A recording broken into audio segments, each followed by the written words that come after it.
Maqedonia e Veriut është shteti që nuk merr mësim as nga tragjedit më të rënda, ndërsa përpjekje për të ndryshuar diçka bëhen vetëm atëherë kur çështjet ngrihen nga ndonjë media, kur e keqja del në shesh. Dëshmia më e fuqishme për këtë është reparti i sëmundjeve infektive në Spitalin Klinik të Tetovës dhe në vijim të dua shpjalosim të gjitha dëshmitë që vërtetojnë konstatimin tonë.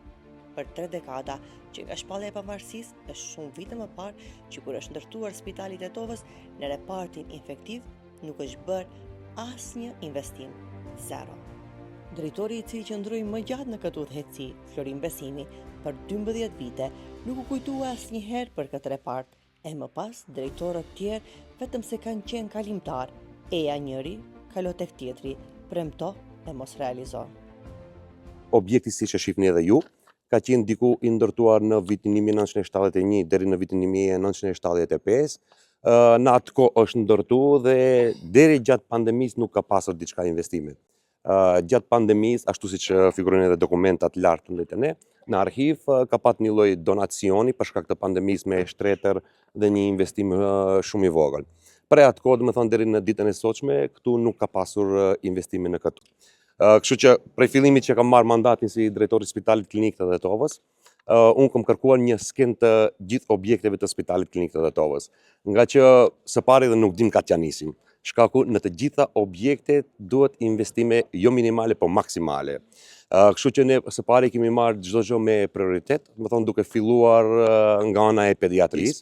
A duket drejtor këtu si një punë e filluar mbrapsht, pra nga Pullazi?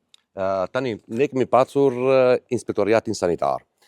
Kemi marrë vërejtje nga inspektoriati sanitar për Pullazin.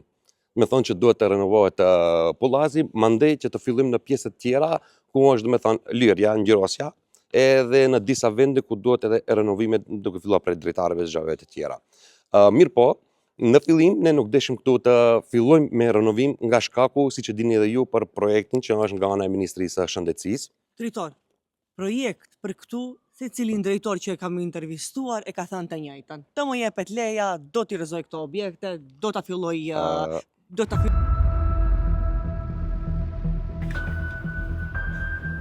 Edhe pse duket që punë e filluar nga prapsht, renovimi i kulmit në repartin infektiv në Spitalin e Tetovës, gjithsesi një punë e filluar pas më tepër se dekadash asnjë dorë investimi në këtë spital. As nga tragjedit nuk morën mësim. Me thënë, për ndërtimin e një ndërtese të re, duhet të posëdohet dokument. Që ndërtesa e repartit të infektologjisë nuk ekziston. Kështu që ne kemi bërë kërkesë deri në Ministrinë e Shëndetësisë, që Ministria e Shëndetësisë të aprovoj këtë dokument, të votohet në Qeverinë e Republikës Maqedonisë së Veriut, edhe në fund të kthehet në Komunën e Tetovës, që të mundim ne të realizojmë këtë objektin e vjetër të ndërtohet një objekt i ri. E se i përket përgjegjësisë, a do të mbajë dikush përgjegjësi ndonjëri nga drejtorët ose ndonjëri nga ministrat për mungesë investimesh? Vetëm revizioni shtetëror do të na japë përgjigje. Nga revizioni shtetëror. Okej, ju ma komentoni. Ju kujt ja leni ju përgjegjësinë, se tani ju jeni i pari i spitalit dhe ju duhet ta lejeni përgjegjësinë. Kush e ka? Tani përgjegjësia është mbi ish drejtorët. Duke filluar që 20 vite në këtë Spitalin Klinik të Tetovës nuk është investuar asgjë. 20 vite po, 2013-2016, kush e mba përgjegjësinë? Ministrat? Duke filluar nga ish drejtori deri te ministri. Përgjegjësia është mirë, po nëpërmjet revizionit ne mund të gjejmë dhe të konstatojmë se ato projekte janë keq përdorur. Pa fakte nuk mund të themi asgjë. Faktet i kemi ja këtu në këto dokumenta që i shihni, pra do me thonë, këtu janë faktet. Por revizioni shtetëror duhet t'u jap përgjegjësinë me dokument. Të cilën duhet ta mbajnë me patjetër edhe prokuroria, gjykatat, le t'ju japin një mësim, le të ketë një revizion të përgjithshëm këtu. Përfundimisht dikush le të mbajë përgjegjësi për keqpërdorim.